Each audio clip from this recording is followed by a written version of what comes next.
Good morning, gardening friends. Today is Sunday, June 16th. It's about 7:45 in the morning, and it's hot. According to my thermometer, which is sensor is up there in the sun, it's saying 98. I doubt if it's 98 yet, but at least that's what it's reading. I did go ahead and purchase an umbrella. I have to be careful of the sun because it's so hot today. I got a nice umbrella for my deck and some new cushions.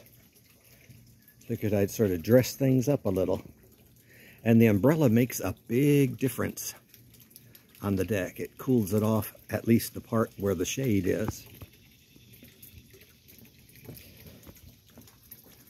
I took a cutting of my rose of attar geranium.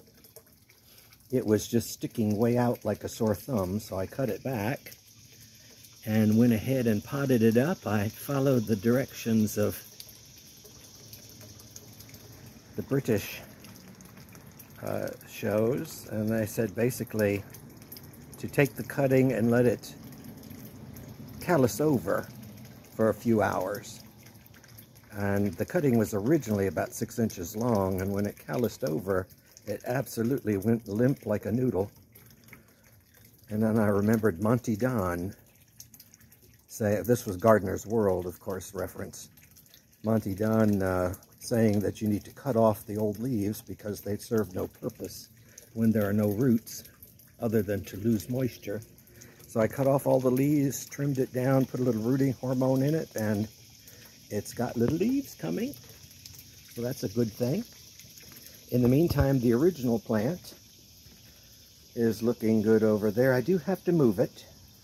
That's still a little bit too much sun for it in the evening, so I've got to find a better spot for it somewhere here on the deck. And the cutting that I took about 4 weeks ago is more than likely dead. I will take the leaves off of it and see if there is any chance of growth from my camellia cutting, but I doubt it. We'll see. It did fine up until last week when I said how well it was doing. It just catastrophically died. This week my goal is going to be planting out those caladiums that I started months ago now. But yeah, everything here is doing well. I'm getting some more flowers on the loropetalum. It keeps giving and giving, although the major production of flowers is early in the spring. Here you can see the papyrus is now over my head. Of course, it is in a pot, so I'd say it's probably about 6 foot tall. My roses are getting fried in the sun, but that's normal. That's why I always make this a cutting rose garden. But this rose here looked like that yesterday morning. I will go ahead and cut some of them to bring inside. That is the one good thing. You can cut them, bring them in, and they will last. They have quite a fragrance, and they will last for 3 or 4 days. So far, everything else is doing well. There are some more of the caladiums that I have to pot up, or not pot up, plant out. That's what I'm going to be doing this week, is finding a spot for everything, because it's time everything got in the ground. This plant, picture plant, Nepenthes, is doing well over here. And my other 2 pitcher plants, still fine.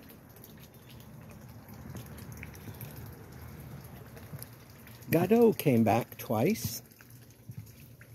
And this corner, he likes this spot right here. And what he does is when he hears me, he comes to this spot and waits.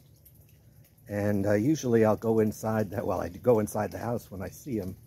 Didn't really know what to get him, because I know he likes berries. So I figured, well, I have tomatoes, so that's a berry. So I went ahead and cut him off a slice of tomato that was about as big as his shell, round-wise at least, and cut it in half and put it there, and he ate it. And then I got him a little piece of ham about the size of a 50-cent piece, 2 pieces actually. He ate that. And then I crumpled up some bread, and he ate all of that too. So he basically had a ham sandwich. And then yesterday, same thing. He appeared from out of nowhere, and this time I was prepared for him. I went ahead and gave him the same stuff and just laid it out in front of him. I put it over here on the grass, and he ate the tomato first, the meat next, and the bread last, just the way I gave it to him. And he was still looking at me, so not moving. So I went ahead and got him a strawberry, because by then I had bought some new strawberries. So he was well fed yesterday, and he has moved off somewhere. He is in under this archway of camellias. So I have to be careful there when I do any weeding or trimming that nothing falls on him. Fortunately, I just have one more side of that hedge to trim. Let's take a look at what's happening today. I do have to trim up some of these little wispies. I've shaped the jasmine once, but it still sends out those little wispy things. And here you can see my toad lilies are sending out stalks. There's another one over there. I do have to kind of trim back the African iris. They've never bloomed in this spot yet, but they spread. Back in here, the fountain's looking good today, especially with the little caladiums, well, the big caladiums coming up. They're about 2 feet tall.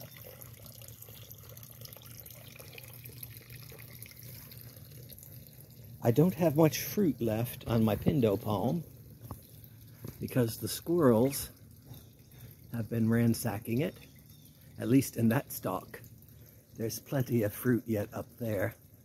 Some of it may ripen, but the squirrels like it as is.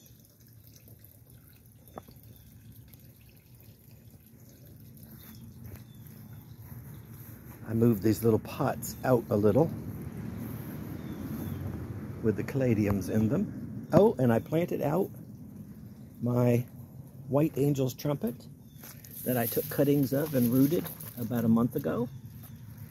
And I sprinkled a lot of snail bait around it, but you can see it had some new growth already, new shoots at the top. So hopefully it will do well there. They do tend to do better in the ground than they do in pots. I did sprinkle a little fertilizer there because it hadn't been fertilized in that spot in a while. I put out my fertilizer for my plants in the spring, but I am due to fertilize my palms. I've got my palm fertilizer, a couple of 20-pound bags, waiting, but you really need, you either have to water it in after you sprinkle it out, or else do it when there's going to be a rain, and we have no heavy rains due just yet. So come the next heavy rain, I'll be fertilizing all of my palms. I do need to do it once a quarter, so it's due.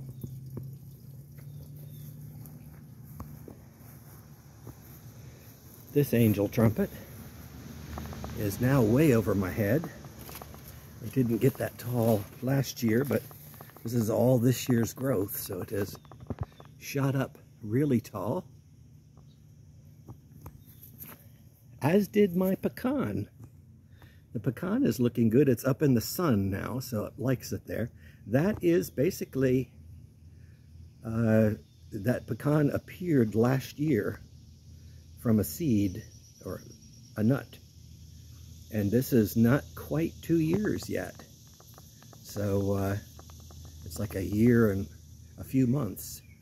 So it has grown extremely well because it is now at the 6-foot mark.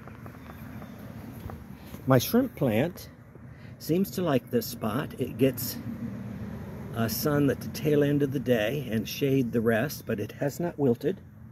So I think I found a good spot for the shrimp plant.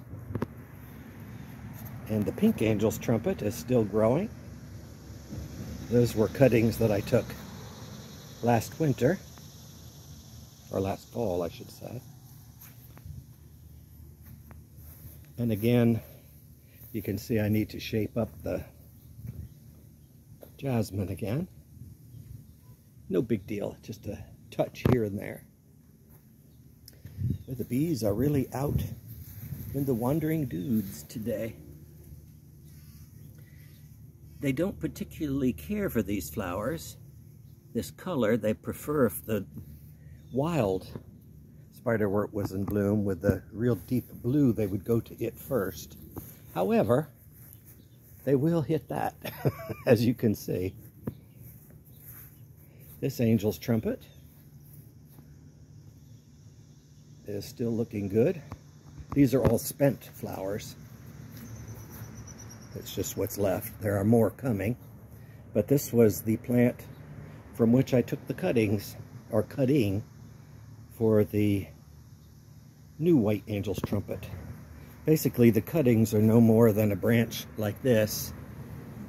You want to take it right underneath a node like that, and then peel the bottom leaves off and stick it in some water. In a couple of weeks, it'll have roots.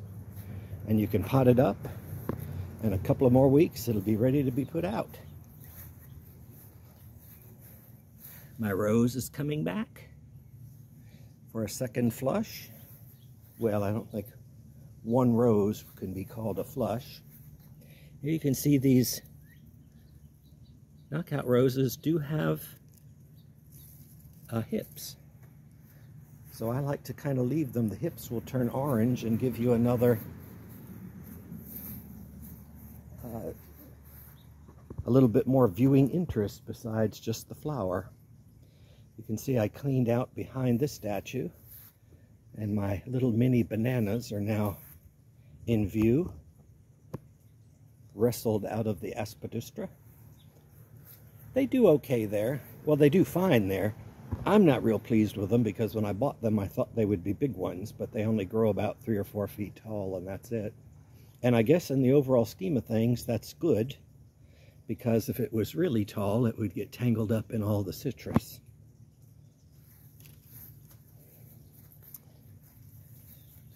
There's the other yellow knockout rose. Again, hips are forming. Yep. I don't know if the formation of hips impedes the flowers any, because it is making seeds. It may be a signal to the plant to not send out more flowers. But that's okay. I like the look of the rose hips, as well as the flowers themselves. Oh, a disappointment. I forgot to show you when I was here. This particular caladium is called Torchy, and it is supposed to be orange. I don't see anything orange about that, but it's a nice pink. Fortunately, I got the bulbs half price, so they were inexpensive. I have a lot of ooh, the scent on this is really good. It must be a flower opening. Yeah, down there. Again, it smells like fresh baking yeast bread with a little bit of sweetness thrown in.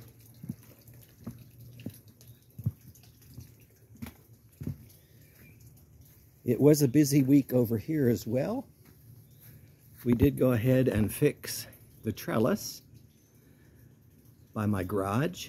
The first board had been cracked 5 or 6 years ago when I had major trees that fell. And through the years, it is exterior wood, it finally rotted out. And that hook that the wind chimes is on also serves as a hook. You may see on top of the fence there's a reel for a clothesline. and I like to hang my quilts out here to sun. And when I threw a quilt on, it basically broke through the rotted board. So I needed to replace it. And it was a pain trying not to replace. Everything else was fine, just that one board. So we cleaned it up, or at least put it up there. Then what we did is sprayed it with Wet and Forget. And I do have a power washer, and this week I'm going to go ahead and power wash off. I figured let the Wet and Forget sort of work its magic. You could just spray that and leave it itself, but let it work its magic. It'll loosen up that grime, and then when I power wash it, you really won't be able to tell quite as much of a difference between the new wood and the old wood. Here, the white vincas are doing okay. I can't say they're growing hand over fist, but they're not dying, so that's a plus. Oh, as an aside, I was happy that I saw Godot after I sprayed, because I have seen him come out from under this deck, and so I don't like to use chemical treatments because I figure he might be under there, but he was not. He's under the other deck, so it lets me know not to spray anything over there. I did also, while I was at it, the trim underneath the pillars, the first piece of trim up there had rotted. Everything else is plastic on the outside of the 4x4. And I replaced the trim up there with plastic. Little job I had. It took a couple of hours to fiddle for it with that, but I finally got it. And at the same time that we got this 2x4, I got another one for spare. We also bought the rest of the siding for me to finish the patching of the garage itself. So that will be happening in the next few weeks. I figure I'll do a little bit at a time. These hydrangeas are still doing. Oh, and the other thing I did was, I think I told you a few weeks ago, I took I lightened the load on these branches by cutting off some of the flower heads. And I figured, well, I cut them off, let me go ahead and dry them. So I hung them in my tool shed, which is at that other far end of the garage. It has a door that you open from the outside. And in any event, they dried nicely because of the heat that we've had, and they kept their color. So I will be taking some more cuttings. I used to like to take cuttings of the hydrangeas from my New York garden. You could basically make a nice arrangement, a very full, lush arrangement of them, and just leave them without water, and they would dry quite nicely. Back in here, all is well. You can see the Kimberly fern has thickened out, or is thickening out.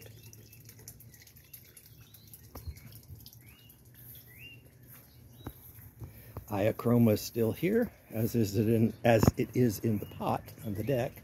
Has not bloomed yet, but it will. Cleomes are still in bloom here.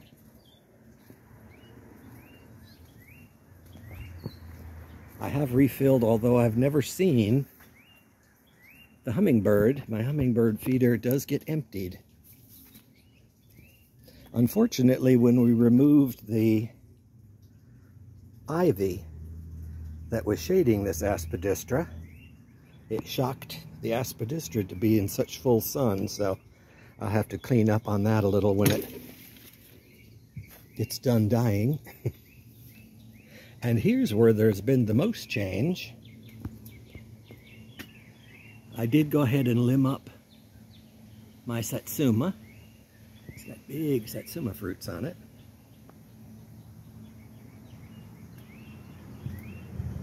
Coleus is still doing well. And it looks like this one's going to bloom too. The toad lily. It didn't rise as far above the aspidistra, as far above the ivy as I thought it would. But here's the main thing I did this week, was cut down my Nandinas, some of them. This Nandina has never been cut in the 31 years that I've lived here. It was one of 3 plants that survived. This particular Pride of Mobile azalea has been cut back many times, but when I bought the house, it was there. This Nandina was here, and it sends out little babies all around it, and all of the other Nandinas around the property came from this one.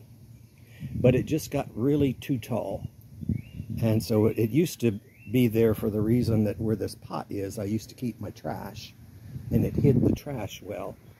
Well, it doesn't need to do that anymore, so I cut that one back, this one back,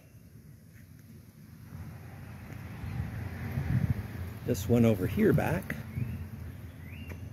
and the one in the corner back as well. I didn't want to cut all of them because I do like to stagger the heights of the Nandinas. But now with the Nandina gone in the corner, you can see the Australian tree fern better. Oh, I did notice, by the way, more collateral damage. The shock of losing that Nandina has fried these ferns. They will recover. They were beautifully green until I cut the Nandina out. But they'll come back. You can see, unfortunately, I misjudged which week this was, and it was not Big Trash Week, so unfortunately I have to have that pile there until next Friday. It will get bigger. I did go ahead. I was in a building sort of mood this week, industrious mood. I went ahead and bought a saw blade for my Sawzall. Hadn't used my Sawzall in 20 years. And decided I'd get a pruning blade. And this was just a nub that didn't heal over. So I cut it off to smooth it. And I cut 2 main branches out of this crepe myrtle. Of course, there's one, and where's the other one? Ah, there was the other. And I cut one up there as well. I kind of thinned it out, and I will no longer have a head bonker there. And actually, the crepe myrtle is none the worse for wear. It's always good when you prune something when you haven't noticed that you've pruned it. The shape of the tree is actually more symmetrical now than it was before. I was just afraid to cut it because you can't put it back once you take it off. So that was the third tree that was here when I bought the house, was this crepe myrtle. Potager, not too much has happened. Oh, let me show you the front. That's one of the things that'll happen this week. In fact, that's one of the things that's going to be added to the pile. The heat is getting to the antirrhinums, and all the water in the world will not bring these back again. So I will be yanking out all of my antirrhinums this week.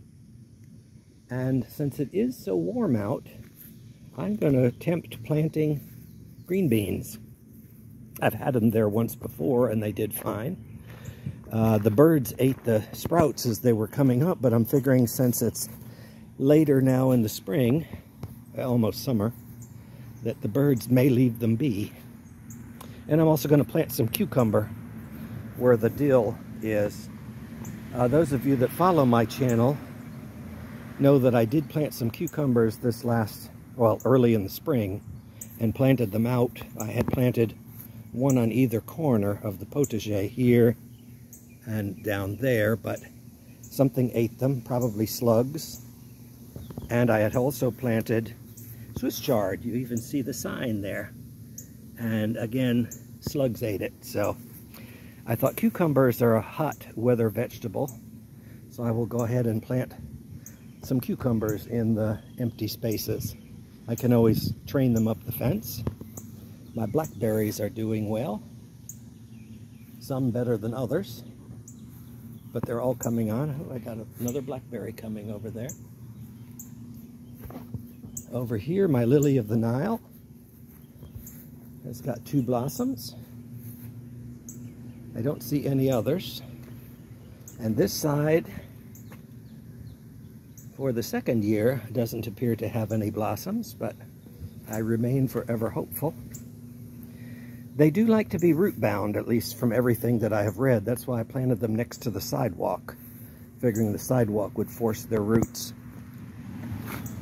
And you can see there, well, maybe you can't, but you can see how the roots are jumbled on top of each other. Supposedly it needs that to bloom. Back in here, the ginger lilies are continuing to grow. It looks green. It's not exactly the picture that I had in my mind. I was hoping they would stay shorter, but they're stretching for the sun and it's green, so I'll take it. Bananas, you can now see the shoot coming up. Back in here, the heat is beginning to take a toll on my fig, but it's doing fine. How are the actual figs? No, they haven't turned black yet, so they're not ripe for the picking. I need to water a little bit in the front yard, but this is the time of the year when I follow the 3W principle. Water what's wilted. So until I see things that start wilting, I don't bother watering. But typically it's about every 2 to 3 days in heat like this. That is the one nice thing about having an established garden, is most of these trees and shrubs have been around for ages, so they're not as prone to suffering from drought because they've got well-established roots.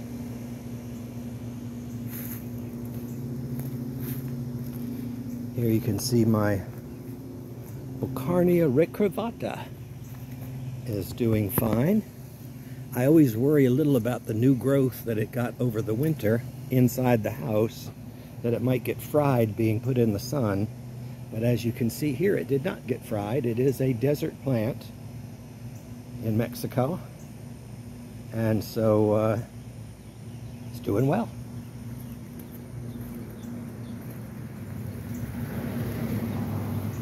Back in here, these caladiums are doing nicely. These were, what was the name of this? Arnie Nehrling. To be truthful, I think naming these plants is kind of a gimmick, because they all look to me about the same. It's the same colors, just moved around. Caladiums. I don't remember if I called them camellias before. They are caladiums. I did plant the caladiums all in through here, but they came up in that spot first. And kind of the highlight of the week is really this limelight hydrangea. It has done well this year. Go figure. It's not quite as fragile as it used to be, which is a good thing. And that's the one that I had up in New York that I used to take armfuls of cuttings, because the bush itself got to be about 15 to 20 foot tall and wide. That's one of the reasons I planted it at the end of this squared off hedge, is I'd like it to be just a solid sphere of color. So it's all doing nicely. There are fruits forming on my palm tree. Sable minor. There are also fruits on this windmill palm, but you really can't see them well. Let's see if I can. I tried showing them last week, but they don't really show up, but they're at the base of that head of foliage. Never had fruits on a windmill before, so I don't know what to expect. Typically, I've seen them turn blue, fruits in general, for palms. And of course, my cassia is doing well. It'll be trimmed back one more time yet. I'm going to let it get maybe about, well, it's already waist high, probably another foot or so, and then I'll trim it.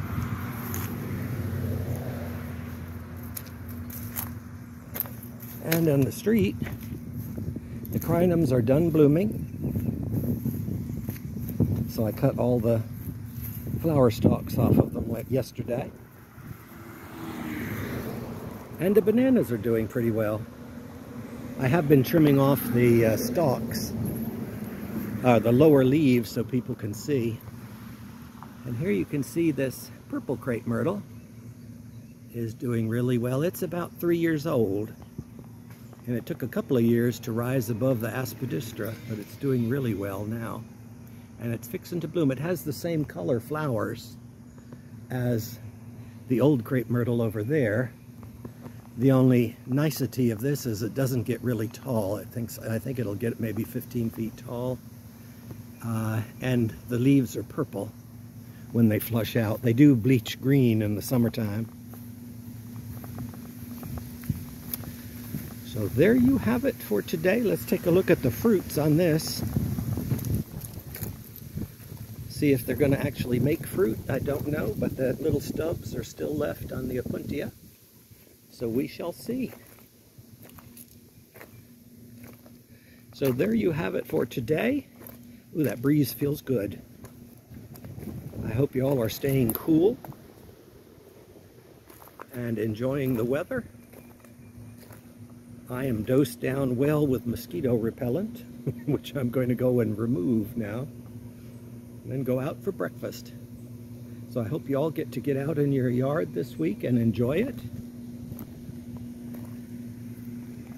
And I wish you well.